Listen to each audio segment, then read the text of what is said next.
بسم اللہ الرحمن الرحیم۔ خلاصۃ القرآن کی اس مجلس میں آج یہ خلاصۃ القرآن کی ابتدا ہوتی ہے دوسرے پارے سے۔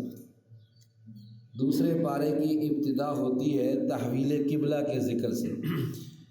اصل میں مدینہ منورہ تشریف لانے کے بعد نبی کریم صلی اللہ علیہ وسلم تقریباً 16 ماہ تک بیت المقدس کی طرف منہ کر کے نماز پڑھتے رہے، لیکن آپ صلی اللہ علیہ وسلم کی دلی آرزو یہ تھی کہ کعبہ کو مسلمانوں کا قبلہ قرار دیا جائے، جو کہ ملت ابراہیمی کا ایک حصی اور ظاہری شعار تھا۔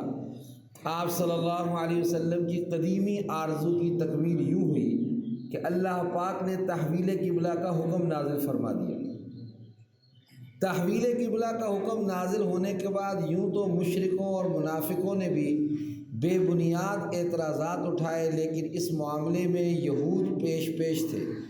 وہ بظاہر بڑے تعجب سے لیکن حقیقت میں ضد کی وجہ سے یہ کہتے، عناد کی بنا پر کہتے تھے، انہیں کس چیز نے اس قبلہ سے پھیر دیا جس کی طرف رخ کر کے یہ پہلے عبادت کیا کرتے تھے۔ اللہ پاک نے اپنے نبی صلی اللہ علیہ وسلم کو حکم دیا، آپ فرما دیجئے کہ ساری سمتیں خواہ مشرق ہو یا مغرب اللہ ہی کے لیے ہیں، بس اسے اختیار ہے جس سمت کو چاہے قبلہ مقرر فرما دے۔ گویا یوں کہا گیا کہ ساری جہاد اللہ پاک کی ملکیت ہے، کسی بھی جہت کو دوسری جہت پر اپنی ذات کے اعتبار سے کوئی فضیلت حاصل نہیں ہے، اور نہ ہی کوئی جہت خود قبلہ بننے کی صلاحیت رکھتی ہے، بلکہ وہ اللہ پاک کے حکم سے قبلہ بنتی ہے۔ لہذا تحویل قبلہ کے بارے میں ان کے اعتراضات کی کوئی حقیقت نہیں۔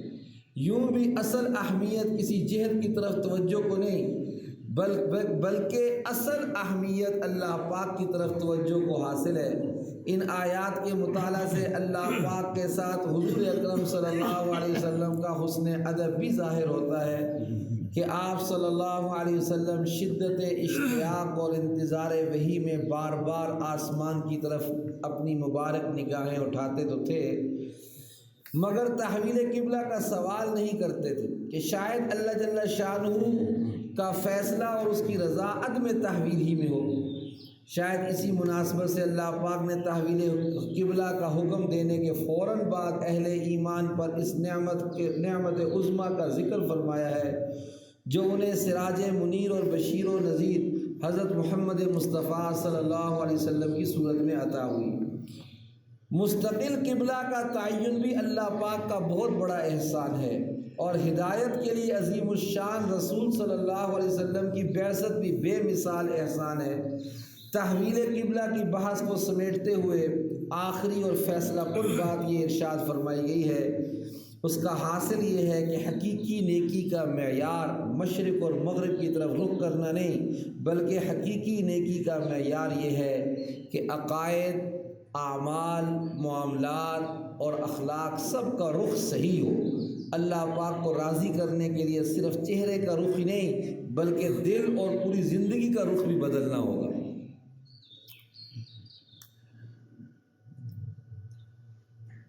جو اللہ تعالیٰ پر، آخرت کے دن پر، فرشتوں پر، آسمانی کتابوں پر اور انبیاء علیہ السلام پر ایمان رکھتے ہیں، اپنے قرابت داروں، یتیموں، مسکینوں اور سوال کرنے والوں کی مالی مدد کرتے ہیں، قیدیوں اور غلاموں کو آزاد کرواتے ہیں، نماز قائم کرتے ہیں، زکوٰۃ ادا کرتے ہیں، جب وعدہ کرتے ہیں تو پورا کرتے ہیں، تنگی اور تکلیف میں صبر کرتے ہیں، پوری زندگی کا رخ صحیح کرتے ہیں۔ اس آیت کو علماء کرام نے بڑی اہمیت دی ہے، اس سے کم و بیش 16 قاعدے اخذ کیے ہیں۔ اس آیت کریمہ سے یہ بھی ثابت ہوتا ہے کہ دین اسلام محض چند ایسی مذہبی رسوم کا نام نہیں جنہیں عبادت خانے اور خانقاہ میں ادا کیا جائے، بلکہ اس دین کا تعلق زندگی کے ہر شعبے سے ہے۔ یہ ہر جگہ انسان کے ساتھ رہتا ہے، گھر میں بھی، بازار میں بھی، مسجد اور مدرسہ میں بھی، سیاست اور حکومت میں بھی، اور تجارت اور معاشرت میں بھی۔ یہ مسلمان کی ہر جگہ نگرانی کرتا ہے، اور مسلمان پر لازم ہے کہ وہ ہر قدم اسے دیکھ کر اٹھائے۔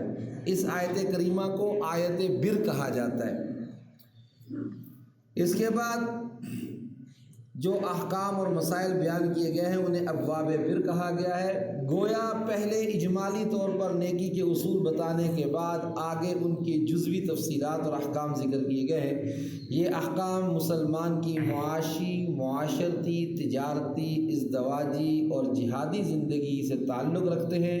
یہ احکام اختصار کے ساتھ ذکر کیے جا رہے ہیں۔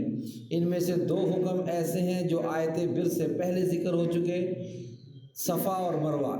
زمانہ جاہلیت میں صفا مروہ پر 2 بت رکھے ہوئے تھے، اسعاف اور نائلہ کے عنوان نام سے تھے، جن کی مشرکین عبادت کرتے تھے۔ اس لیے قبول اسلام کے بعد صحابہ اکرام رضی اللہ عنہم صفا مروہ کی سعی کرنے سے بچتے تھے۔ اس لیے فرمایا گیا کہ ان کا طواف کرنے میں کوئی حرج نہیں ہے۔ مشرکین از خود بعض چیزوں کو حلال اور بعض کو حرام ٹھہرا لیتے تھے۔ ان کی تردید کرتے ہوئے فرمایا حرام وہ چیزیں نہیں جنہیں تم حرام کرتے ہو یا کہتے ہو، بلکہ اللہ تعالیٰ نے تو صرف ان چیزوں کو حرام کیا ہے: مردار، بہتا ہوا خون، خنزیر کا گوشت اور ہر ایسا جانور جس پر اللہ پاک کے سوا کسی اور کا نام پکارا گیا ہو۔ البتہ جو شخص بھوک سے مجبور ہو کر ان میں سے کوئی چیز کھا لے تو اسے کچھ بھی حرج نہیں، گناہ نہیں ہے، حرج نہیں، لیکن شرط یہ ہے کہ کھانے سے مقصد حصول لذت نہ ہو اور نہ ہی قدر ضرورت سے تجاوز کرے۔ واقعی اللہ تعالیٰ بڑے غفور و رحیم ہیں۔ شریعت اسلامیہ کی بنیاد عدل پر ہے، اسی لیے مسلمانوں پر قصاص فرض کیا گیا، یعنی مقتول کے بدلے قاتل کو بھی قتل کیا جائے گا، چاہے مقتول اور قاتل کے درمیان سماجی، خاندانی، مالی اور جسمانی اعتبار سے کتنا ہی تفاوت کیوں نہ ہو۔ قصاص میں زندگی ہے، قاتل کی بھی اور مقتول کی بھی۔ جب قاتل کو اپنے جرم کی سزا ملنے کا یقین ہوگا تو وہ شدت غضب کے باوجود اپنا ہاتھ قتل سے روک لے گا۔ اس کے رک جانے سے مقتول اور قاتل دونوں بلکہ ان کا خاندان بھی قتل و قتال سے بچ جائے گا۔ اسلام نے قتل کی سزا میں رحمت اور عدل دونوں چیزوں کو جمع کر دیا ہے۔ مقتول کے اولیاء اور ورثاء اگر قصاص کا مطالبہ کریں تو یہ عدل ہوگا، اور اگر معاف کر دیں یا دیت لینے پر راضی ہو جائیں تو یہ فضل و احسان اور رحمت ہوگی۔ اس کے بعد ابواب بر میں سے 4تھی چیز وصیت۔ ایسا صاحب مال جسے اپنی موت قریب آ جانے کا احساس ہو جائے اس پر لازم ہے کہ وہ اپنے مال کے بارے میں وصیت کر جائے۔ اس کے بعد 5واں امر ہے ہر عاقل بالغ مسلمان پر روزے فرض ہیں۔ روزے اگر واقعی تمام آداب کا لحاظ رکھتے ہوئے رکھے جائیں تو انسان میں تقوی پیدا کرنے کے ساتھ انسانی احساسات کو بھی بیدار کرتے ہیں۔ جس مہینے میں روزے فرض کیے گئے ہیں اسے یہ خصوصیت اور فضیلت بھی حاصل ہے کہ اس میں قرآن جیسی عظیم الشان کتاب نازل ہوئی ہے۔ مسافروں اور بیماروں کو روزہ چھوڑنے اور قضا کرنے کی اجازت ہے۔ رمضان کی راتوں میں بیوی کے ساتھ تعلق ازدواج جائز ہے، دن میں نہیں، لیکن اعتکاف کی حالت میں نہ رات کو جائز ہے اور نہ دن میں۔ کسی بھی باطل اور ناجائز طریقے سے مال کمانا جائز نہیں ہے، خواہ وہ جوا ہو یا چوری، ڈاکہ ہو، غصب ہو، رشوت ہو اور سودی کاروبار ہو یا خرید و فروخت کے ناجائز طریقے۔ اس کے بعد 8واں امر ہے قمری تاریخوں کا استعمال فرض کفایہ ہے۔ چاند کی تاریخوں کا استعمال یہ فرض کفایہ ہے، اور اسلامی شعار بھی کئی عبادات کا مدار ان کی معرفت پر ہے۔ مسلمانوں پر جہاد اور قتال فرض ہے۔ جہاد کا مقصد اعلاء کلمت اللہ ہے، اللہ کا دین سربلند ہو جائے۔ چونکہ حق اور باطل، خیر اور شر کے درمیان ٹکراؤ ازل سے ہے اور ابد تک رہے گا، اس لیے جہاد بھی ہمیشہ سے ہے اور ہمیشہ رہے گا۔ مسلمانوں پر لازم ہے کہ وہ جہاد کے لیے ہمیشہ مستعد رہیں اور دشمن کے سامنے کمزوری ظاہر نہ کریں، ورنہ جرم ضعیفی کی سزا مرگ مفاجات کے سوا کچھ نہیں۔ اسلام کے ارکان میں سے ایک اہم رکن حج بھی ہے۔ اللہ پاک چاہتے ہیں کہ پوری دنیا سے مسلمان سال میں ایک بار مساوات کا عملی مظاہرہ کرتے ہوئے بلد حرام میں جمع ہوں اور وہاں اس کے بتائے ہوئے طریقہ کے مطابق حج کے مناسک اور اعمال ادا کریں۔ حج کا احرام چند مخصوص مہینوں میں باندھا جاتا ہے، البتہ عمرہ پورے سال میں کسی بھی وقت کیا جا سکتا ہے۔ حج کے دنوں میں تجارت اور خرید و فروخت جائز ہے۔ زمانہ جاہلیت میں مشرکوں نے بہت ساری رسوم اور بدعات کا اضافہ کر لیا تھا، جن میں میں سے ایک یہ تھی کہ قریش مزدلفہ میں ٹھہر جاتے اور میدان عرفات میں جانا اپنی توہین سمجھتے تھے۔ انہیں حکم دیا گیا کہ وہ بھی عام لوگوں کی طرح عرفات جا کر واپس آئیں اور اپنے لیے کوئی الگ تشخص ثابت نہ کریں۔ دوسری بدعت ان کے ہاں یہ تھی کہ مشرکین منا میں جمع ہو کر آباء و اجداد کے مفاخر بیان کیا کرتے تھے۔ انہیں کہا گیا کہ وہ آبا کی بجائے اللہ کا ذکر کیا کریں۔ اس ضمن میں بتلایا گیا کہ اہمیت اس بات کو حاصل نہیں کہ کیا خرچ کیا جاتا ہے، اصل اہمیت اس امر کو حاصل ہے کہ کہاں خرچ کیا جاتا ہے اور کس نیت سے خرچ کیا جاتا ہے۔ لہٰذا اللہ پاک کے دیے ہوئے جان و مال کو صحیح مصرف پر خرچ کرنا ضروری ہے۔ ابواب بر میں سے 12واں امر ہے مرتد کی سزا۔ جو شخص مرتد ہو جائے یعنی دین اسلام سے پھر جائے، اس کے سارے اعمال باطل ہو جاتے ہیں اور وہ جہنم کا حقدار بن جاتا ہے، اور دنیا میں اس کی سزا یہ ہے کہ اگر وہ سمجھانے کے باوجود باز نہ آئے تو اسے قتل کر دیا جائے۔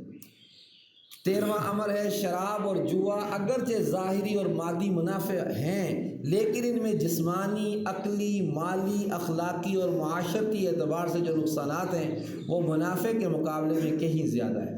رسول اللہ صلی اللہ علیہ وسلم نے شراب کو ام الخبائث یعنی خباثتوں اور گناہوں کی جڑ قرار دیا ہے۔ 14واں امر ابواب بر میں ازدواجی زندگی ہے۔ بعض اجتماعی بیماریوں کی نشاندہی کے بعد خاندانی مسائل بیان کیے گئے ہیں دوسرے پارے میں، کیونکہ خاندان ہی ایک اچھے معاشرے کی بنیاد ہوتا ہے۔ ان مسائل کی ابتدا ازدواجی تعلقات سے کی جا رہی ہے۔ اس سلسلے میں پہلا حکم یہ دیا گیا کہ مشرک مردوں اور عورتوں سے کسی صورت میں نکاح جائز نہیں۔ البتہ اہل کتاب عورت سے مسلمان مرد کا نکاح ہو سکتا ہے، مگر بہتر یہی ہے کہ کتابیہ کے ساتھ نکاح کی بجائے کسی مسلمان عورت کے ساتھ نکاح کیا جائے۔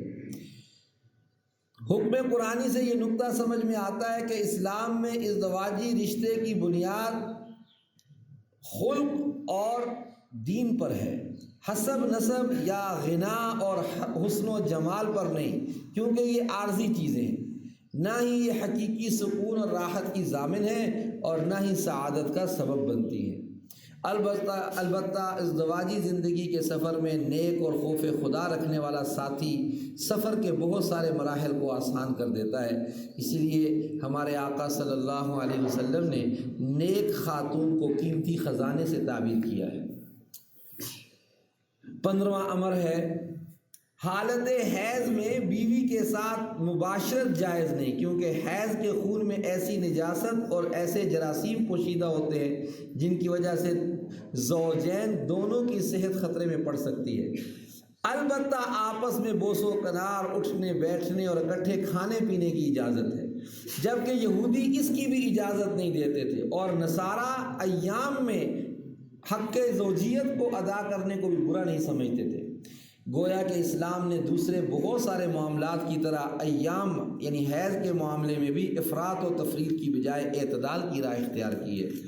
اگر کسی نے قسم کھا لی کہ وہ 4 ماہ تک اپنی بیوی کے قریب نہیں جائے گا تو 4 ماہ گزرنے پر خود بخود طلاق واقع ہو جائے، اس کو ایلا کہتے ہیں۔ البتہ اگر اس نے رجوع کر لیا تو نکاح باقی رہے گا، لیکن قسم کا کفارہ اس پر لازم ہوگا۔ سورہ بقرہ میں جتنی تفصیل کے ساتھ طلاق، عدت اور رضاعت کے مسائل بیان کیے گئے اتنی تفصیل کے ساتھ کسی دوسری صورت میں بیان نہیں کیے گئے۔ اس سلسلہ میں یہ جان لینا بھی ضروری ہے کہ اللہ پاک کی نظر میں طلاق کے قابل نفرت ہونے کے باوجود مخصوص حالات اور مجبوریوں کی بنا پر طلاق کی اجازت دی گئی ہے، کیونکہ بعض اوقات میاں بیوی میں سے کوئی ایک ایسا ہوتا ہے جو اپنی بد اخلاقی، بد کرداری اور باغیانہ رویہ کی وجہ سے گھر کو جہنم بنا دیتا ہے، جہاں سکون نام کو نہیں ہوتا۔ ایسی صورت میں طلاق کے سوا کوئی چارہ ہی نہیں رہتا۔ اسلام نے طلاق کی اجازت دینے کے ساتھ اس میں بہت ساری اصلاحات بھی کی ہیں۔ زمانہ جاہلیت میں طلاق کی کوئی حد مقرر نہیں تھی، 100 طلاقیں دے کر بھی رجوع کر لیا کرتے تھے۔ اسلام 3 سے زائد طلاق کی اجازت نہیں دیتا۔ 1 طلاق کے بعد رجوع کیا جا سکتا ہے، 2 طلاقوں کے بعد بھی رجوع کیا جا سکتا ہے، مگر تیسری طلاق کے بعد رجوع کی کوئی صورت باقی نہیں رہتی۔ اس کے بعد 18واں امر ہے شوہر نے مہر کی صورت میں بیوی کو جو کچھ دیا ہو اسے واپس لینے کی اجازت نہیں ہے، البتہ خلا کی صورت میں اجازت ہے۔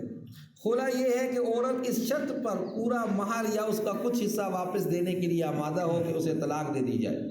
خلا کے لیے زوجین میاں اور بیوی کی رضامندی ضروری ہے۔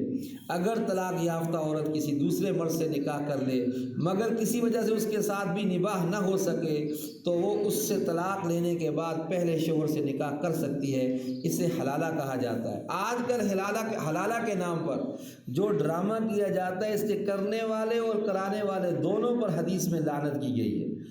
طلاق کے بعد عورت کو محض اذیت سے دوچار کرنے کے لیے رجوع کرنا جائز نہیں۔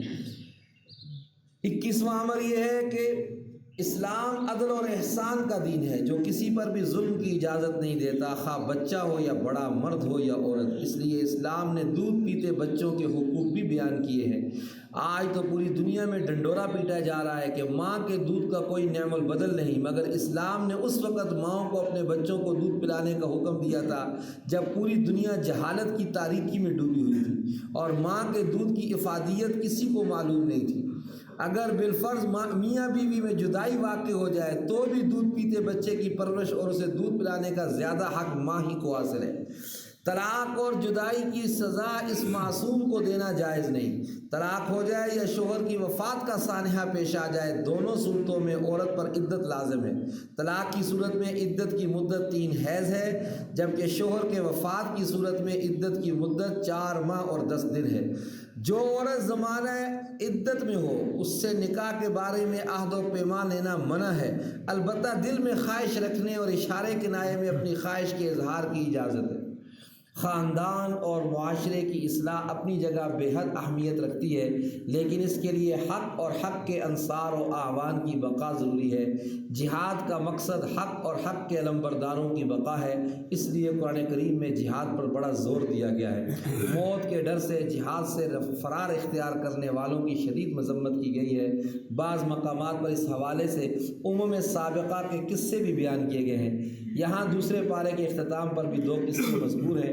پہلا قصہ ایسی قوم کا ہے جو طاعون کی بیماری پھیل جانے کے بعد موت کے ڈر سے گھروں کو چھوڑ کر بھاگ کھڑی ہوئی تھی، لیکن یہ فرار انہیں موت سے نہ بچا سکا۔ اس قصہ سے یہ سبق ملتا ہے کہ کوئی تدبیر انسان کو تقدیر سے نہیں بچا سکتی۔